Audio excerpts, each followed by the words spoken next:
Welcome to the Healthy Habit Hotseat, where we chat to extraordinary humans and world-leading health experts to dive deep into the intricacies of the daily habits that have shaped their success.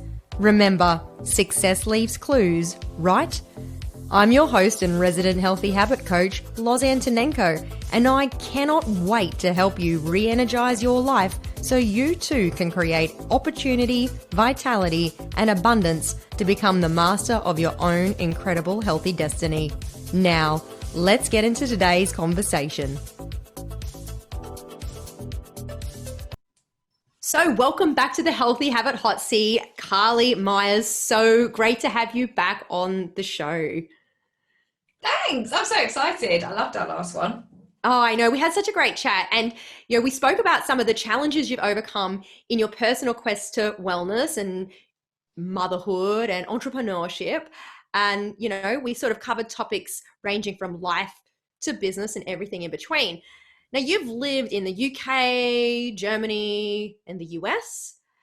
And I'm pretty sure that you've probably eaten some pretty amazing food in your travels. If you knew you only had 24 hours left to live, what would your day's menu look like? Oh, God. I mean, it's not going to be healthy. I'm going to be really honest with you. And you're very, very honest.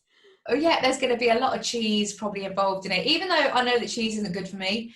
But yeah, so in the morning, I would have some kind of, actually, the morning would be good. Some kind of smoothie bowl in the morning, really colourful, all mapped out, some kind of like artist piece, when you put your strawberries and it makes a picture. So it would be like that. And then for lunch, I'd probably have something, definitely cheese-based, like cheese and crackers or a baked camembert or, oh my God, the Starbucks cheese and Marmite toasty. I'm salivating so hard right now. It's literally, when I was pregnant, I just had those like daily, definitely not good. And then for dinner, I would have something, I'm going to have to go for some kind of mozzarella stick again. It's all cheese. Why not? I know. Why not? And so that's it. So it's like cheese day. Last supper. Cheese day. Cheese. It's super cheese cheesy. Day. Yeah. Because you can't eat cheese all the time, can you? So it really is a special day if you can eat it all day. I totally agree. And what an amazing day that day would be. I know. It rains cheese. So from here on in, we're going to get into the nitty gritty details of your daily habits. So with your miracle morning, do you want to just sort of dive deep into what that looks like?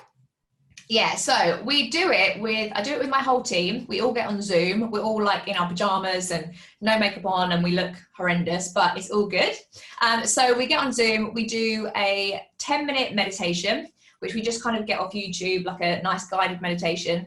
Then we do 10 minutes affirmations and gratitude. We just write our affirmations down and write down our gratitude as well. Or sometimes you can say it out loud if you want to. And then we just do like a 10-minute motivational video after, depending on what we're feeling like. Sometimes we have a bit of a theme for the whole session. And yeah, it's just amazing. It's so good kind of like all coming together and doing it together. Even though I think sometimes Miracle Morning is quite a good like personal time, it's actually really nice and energizing to kind of all come together. And then I just do 30 minutes reading after that. But yeah, I so know it. Like if I haven't done my Miracle Morning, I so know it. I'm so irritable. And even my partner knows it. He's like, how did you start your day today? Because I'm just so snappy. Yeah, right. So that is a thing you do every single day? I do it Monday to Friday. Yes. And then, we kind of have like family cuddles in bed on the other days. But that's a Miracle Morning in its own right, I think. 100%. 100%. That's a great habit. That's a fantastic healthy habit. So I'm sure our audience would like to know, do you have any unhealthy habits? Oh, yes. I do have unhealthy habits. What are my unhealthy habits? Recently, whenever the sun comes out, I don't know what's happened. I'm like, oh, let's have a cider. So I like just keep going and getting a cider. Does it come out often though? Because you are, in the UK. So this is why it's okay, because it is a rare occasion. But when it does, it might even be like 3 o'clock in the afternoon and the sun comes out and I'm like, oh, let's get a little can of cider. So yeah, I've got that but that's not really, I hardly ever drink, to be fair. But like twice a year. Yeah, well, no, it's got more than that. But I always feel like if I'm drinking, and also we've just got a hot tub installed, so now I feel like I'm on holiday And so I have a little cheeky drink in there. So yeah, that's probably an unhealthy habit. Nothing like smoking or anything like that, but yeah, I feel like it's just a cheeky drink here and there. Optimize your male and female hormones with Be Spunky and Be Genki supplements, choosing from Reboot for men, Balance for women, and Recover for performance, all containing natural and organic TGA-listed Australian-made ingredients. These nutraceuticals are designed to offer stress relief, improve strength and stamina, enhance drive and overall well-being, and I swear by them, so does my husband. Their active formulas are a unique blend of natural and organic herbs and active ingredients, and the highest performance leaders and trainers are already taking it. Why waste more time? Visit bespunky, bespunki.com.au and begenki, begenki.com.au. Use code LOZLIFE and save 10% at both sites. Is there any habits that you'd like to change? Yeah, I wish I didn't. I've gone through stages, right? So me and you, obviously, we did bikini competitions together, didn't we? Well, not together, but at the same time. And in that time, I was so disciplined, like, you know, no dairy, no gluten, no sugar, no caffeine, no anything like that. And I feel like since I've had a baby, I've come out of that and I've lost my way with that a little bit. You know, like I'm just sneaking in stuff that I know doesn't serve me. Like, you know, as I said just now, there's definitely way too much cheese coming in. There's definitely way too much sugar, you know, and it's just like, but I know that it doesn't serve me. So yeah, I would say sometimes the worst thing is when you know what's not good for you, isn't it? And it's called cognitive dissonance, and you know it and you'll just keep doing it anyway. But you know, yeah, you're gonna need to write that down. Cognitive dissonance. But cognitive dissonance. It's one of those things that, you know, is it serving you? Like I always say, I mean, to my clients, for example, I have clients that say something similar about the cider thing. They go, I really want to kick the alcohol. And it's like, I mean, and I'm talking, they might be having one a month, right? I mean, it's not even a habit. But the question is, how is it serving you? Like if there is some ritual around that, you know, if you're being social with people and family and you're spending quality time and you're having it with food and it's part of like a bigger thing, then it's totally okay. Like don't rob yourself of those moments just because you think it's unhealthy. Like there has to be a balance. And this is a balancing act that we have. It's like, what's the unhealthy habit? What's the healthy habit? And if you wanted to change it, you would have, you know that. And it's serving you. Yeah. It's serving you in some way. I think definitely like when I've been in times of like real discipline with my business, but also real discipline with like my diet and my, you know, bikini comp and everything like that. That's been really intense. And now I'm at like, you know, I've reached a massive goal in my business. I'm a new mom and I'm kind of in a bit of a love bubble. I'm getting actually a lot of joy out of being a bit more relaxed. Yeah. Yeah. And weirdly, since I've had a baby, I love my body more. I'm like more That's great. Body confident than ever before. And, but I also think it's down to, I feel like, again, when you're not stressing about stuff so much, you obviously haven't got as many stress hormones in your body. And then you just kind of like, I don't know, it all just flows a lot better. Exactly. You know, your cortisol levels are lower. So you spoke about your morning ritual and your miracle morning. How many hours sleep a night do you get? And do you have some sort of nighttime routine? Do you know what? This is so interesting because I have recently really started consciously looking at my sleep. Because, you know, when you're a new mum, sleep goes out the window, and that really it's not about you sleeping, it really is about the baby sleeping. And recently I've realised how important sleep is for us. And I kind of have a weird window. Like if I go to sleep any later than 11 max, the day's a bit of a write-off. You're like, you know, getting up for miracle morning in the morning is a struggle. So I try to get 8 hours a night. Obviously, it totally depends on Frankie and what's going on with him, if he's teething or whatever. But yeah, I try to get 8 hours a night. But yeah, I've actually really consciously been looking at that recently and trying to get my sleep in. And I've really noticed a big difference between when I don't get what I need to get, how that affects me. So do you have a wind down routine? Is there some sort of process that you follow before you go to bed, or you just kind of like, oh, I just sort of go to bed and then I fall asleep? No, so we were, like we were getting into really bad habits of, me and my partner are both business owners. He owns a hair salon and we were both really busy. So we were getting into the habit of getting on the sofa, getting the telly on, probably some kind of rubbish that you don't need to focus on, so you can switch off. And then we'd be on our phones answering emails, and we got into bad habits, and we'd get to like midnight and then we go to bed, and it was not serving us at all. So then we, like I said, we got a hot tub, and that's been amazing. So every night now, Kurt gets back from work, we get in the hot tub and we just chat. We chat for hours. We can't have our phones in there. We have the most amazing ideas in there. I mean, by the time we get out, we've already started another business and we've got a whole new life goal, and there's some other crazy idea that's going on, some major house renovation. But yeah, we had the most amazing conversations. And then now we just get out and go straight to bed. And then I put on these space masks. I don't know if you have you heard of space masks? Oh, have you tried this? They're so good. They're like, so that you put them on and they work with like the ions in the air or something like that. And then we sometimes put on a meditation. If we feel like we've got a lot going on, in our head, and we're really, there's stuff going on at work, then we put on a meditation and then, wind down like that. But Sounds great. Totally. The switching off the phone, like not being on your phone at night time and just talking to each other, has done wonders for our sleep, but also wonders for our relationship as well. Just actually talking and discussing stuff and not being distracted by Love Island. Rubbish. No, we do. It is rubbish. It is. And so many people struggle with sleep because they feel wired but tired. Their bodies are like, oh my God, come on, let's go. But their brains are like, da, da, da, da, da. And, having a really good sleep routine is super important. And you've just demonstrated that just one little change in a habit can have these compound effects on other parts of your life. Because, if you have a crappy night's sleep, how are you going to show up as your best self for yourself or your team or your child or your partner? One thing like sleep. So thank you so much for sharing that, because I think a lot of people in our audience will be able to relate to that, especially new mums. And a little hack, you don't necessarily have to get a hot tub. I have a hot tub and it's the best. I have those conversations too, literally all the time. And, it's amazing what you can manifest when you give yourself the space, when you actually tune out of all the garbage and you tune in to a conversation with a loved one. Mm-hmm. Man, your brain just goes nuts. Definitely. So you've taken. You don't need a hot tub either.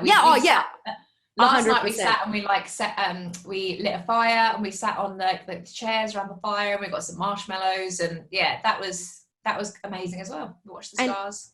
And it's just being in tune with the moment, I think, really. So you've taken some huge risks and leaps of faith to find yourself in the position that you're in today, and that's been both in your personal and professional domains. How did you align your purpose with your values? I mean, I remember when I was actually working for Apple when I first started my business, and I could see myself really working up to quite a good level in it. I was doing really well, and I was really liking the company, and I was thinking I could actually really work up here and maybe kind of get to like a corporate level eventually, and that started to become my goal. And then we had to do an exercise where we looked at our personal values, like what our core values were, and mine were family, time, freedom, travel. And I was thinking, this is not the opposite. It. This is so not it, and the thing is, looking at a job in Apple, it's a very secure job, like it's, really good money and, lots of security, an incredible company and loads of benefits and blah, blah, blah. But the core values were just way more important to me. So then I decided to put everything into my network marketing business, which is probably so many people would argue it's not guaranteed and it's not stable. But I think when you're betting on yourself, then it is guaranteed. Yeah. But yeah, so I think moments like that, I think, is where you really kind of put your core values first. And one of my biggest, I've realized through doing my business, how much I get out of helping people. And I can literally be like flat on the floor with energy and just be like, oh my God, I'm exhausted. Then I get on a coaching call with one of my team. By the end of it, I'm just buzzing. I see how much it impacts them and it helps them, and I get so much energy from that. And also when I look on my WhatsApp chat and they're all helping each other, I just like, you know, I absolutely love that. So I think I realized really early on that helping people and empowering people massively serves me and massively lifts me up. And so that's kind of what I've just gone in a pursuit of, really. And, you know, in network marketing, the only way you can be successful is if you help enough other people also be successful. That really is the ticket to it. And if you genuinely have that intention, I think it's quite a misconception, really, that people think that, you know, if you get a message from someone asking you to join a network marketing business, some people are like, oh God, stop contacting me. Like, you know, they want me to join it.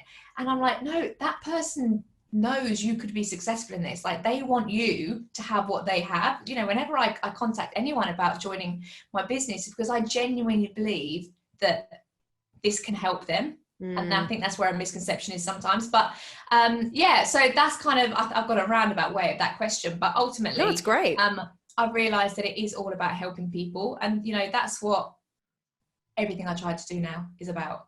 I think earlier on in my career, I probably thought more about the money and the, you know, what I could get out of it. And then I've realized over the journey, if I focus on what I can give, you get everything that you want out of it anyway. And it's serving your values, which you said were family and travel. Yeah, family, travel, freedom. Exactly. Yeah. So what a beautiful marriage that is. Let's just digress a little bit. Movement is a big part of what you do, and you were actually doing bikini shows. That's how we met. What's your favorite way to move your body to optimize it for energy, mobility, and physical vitality?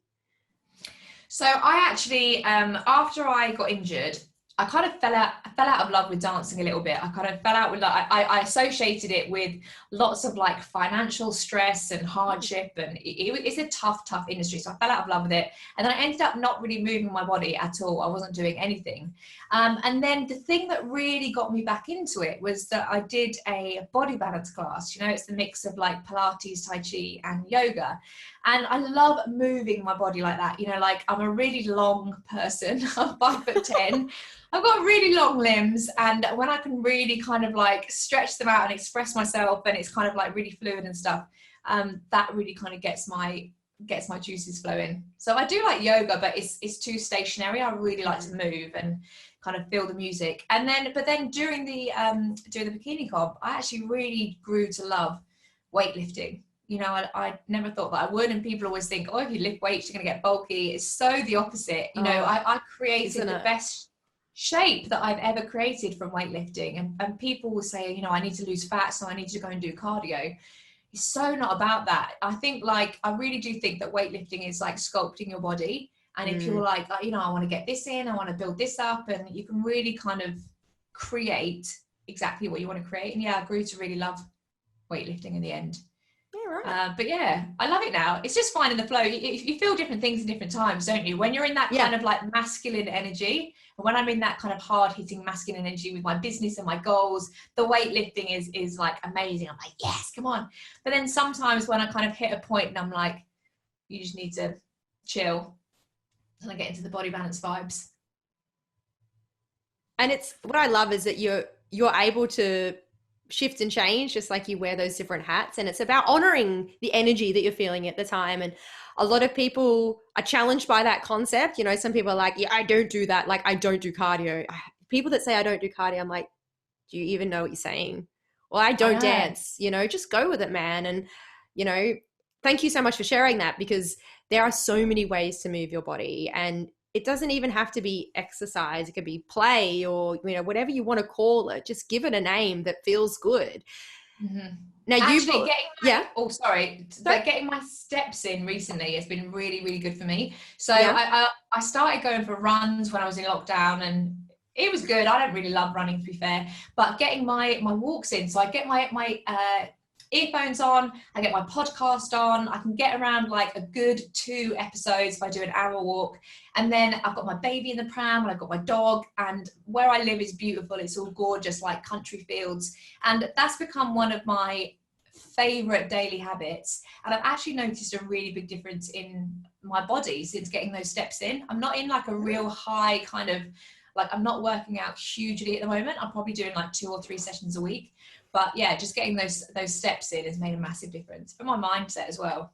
Yeah, and it's just about movement improvement. And I think especially in these sorts of times where we're just living in so much uncertainty, just improving what you're doing.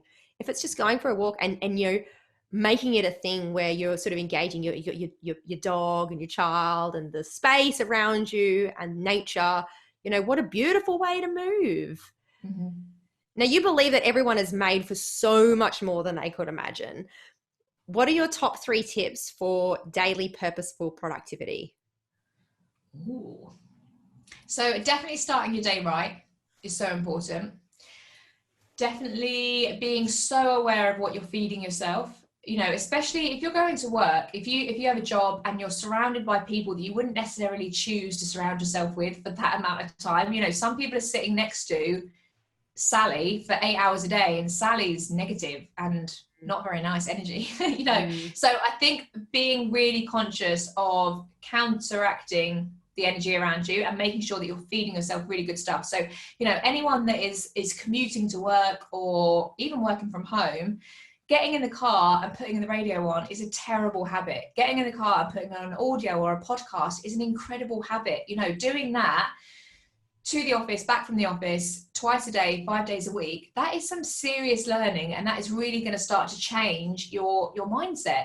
So stuff like that. But even when I'm cooking, I've got an audio on, or when I'm when I'm walking, I've got a podcast on. When I'm in the bath, I'm reading something good. So just being so conscious of what you're actually feeding yourself with in your mind. And then my other habit is definitely learning to put your phone away. Just being really conscious of it. And it's sad that we've got to a point where we actually have to remember to put our phone away. I know it's crazy that we've got to that point, and I do really feel it. Sometimes I feel myself with a drawer to my phone and I'm like, oh god, I wonder what's on it. But yeah, just learning to put your phone away, especially at night time. And if you have a partner or a family member or whatever, really taking time to communicate properly, because when things have gone awry in my life or my relationship, whatever, it always comes down to communication, I think. Yeah, and I couldn't agree more, actually. Communication is key, and knowing the right way to communicate when you're not feeling distracted or emotionally vulnerable because you've been on Facebook and you've seen some rubbish that put you in a bad state. What's the one thing you're going to be focusing on this week, and what measures are you going to be putting in place to give it some energy? So I've actually got loads of big trainings that I'm doing this week. So Nice. I do lots of trainings in my business. I'm also recording lots of podcast sessions as well for my own podcast. So the most important thing in order to get the best out of that is, again, I need to be filling myself up. I so believe in the fact that you can only overspill in your cup if your cup is full itself. So yeah, just reading a lot. Like I said, I've put my little boy in childcare today, and I've got the day to myself. So I'm just going to read. I'm going to sit out in the sun. I'm going to listen to my podcasts, and yeah, just really kind of take time to tune in with myself, really. But yeah, these are some of my favorite weeks when I've got loads of trainings to give and some really cool stuff coming up. I love it. So COVID-19 has made a massive impact on everybody's lives across the world. And coming out of this really uncertain time, obviously we've still got 2020 to deal with, and 2021 and forever. Okay. What's your most ambitious goal for the rest of this year, and how are you going to make it a reality? So my most ambitious goal for myself is, for my business, is that I want to promote 2 other people to the same level as me. So, again, in network marketing, it's not really about what you achieve, it's about what you help other people achieve. So I really want to help 2 other people do that. But then in my podcast, I really am kind of ramping that up, and, obviously I'm going to launch it, and then that's going to be so exciting. I know, I'm so excited. By the time this episode comes out, though, it will be launched, I think.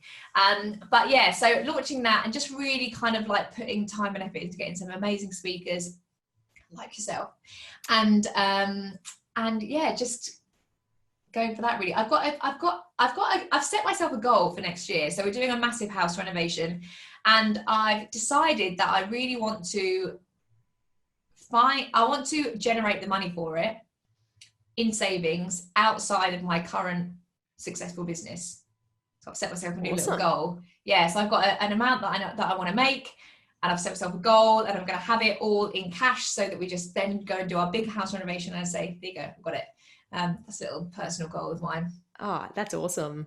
And what a great goal to have. And what I love is that your enthusiasm hasn't wavered despite all of this global economic uncertainty, because the reality is outside of that, life is still going to go on. So thank you so much for sharing it.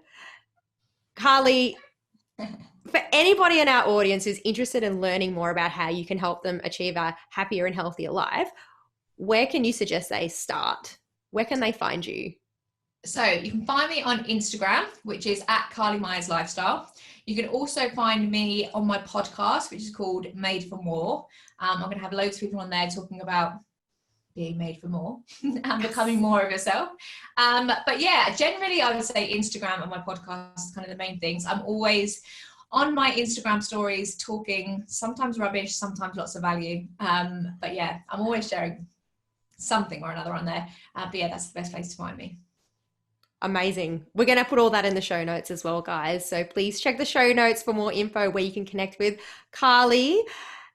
Mate, it's been an absolute pleasure to chat to you today, and I really appreciate you taking time out of your busy schedule to have these conversations so our audience can learn more about who it is that you are and what you stand for and the things that you do in your everyday life that help you to live an extraordinary one and teach others to do the same. Thank you so much for being on the Healthy Habit Hot Seat. I really admire you and respect your authenticity. And yeah, we'll catch up soon. Thank you so much. Right back at you as well. I absolutely love what you're doing. I love the message you're putting out, and you are a special one. Thanks, babe. Thanks. Chat soon. Bye. Thanks so much for joining us this week on the Healthy Habit Hot Seat. Make sure to visit lozlife.com, where you can subscribe to the show in iTunes, Google Podcasts, and Spotify so you'll never miss an episode. While you're at it, if you found value in this show, I'd be stoked with a 5-star rating on iTunes. Better still, tell a friend and share the love. If you loved this episode, you might want to check out my book, The Healthy Habit Handbook, available in softcover, ebook, and audio form on Amazon, Barnes & Noble, Balboa Press, and all good bookstores. Be sure to tune in for our next episode for your fortnightly dose of inspiration from some of the world's most successful and healthy lifestyle masters. Remember, stay inspired. I'm Loz Antonenko, and ciao for now.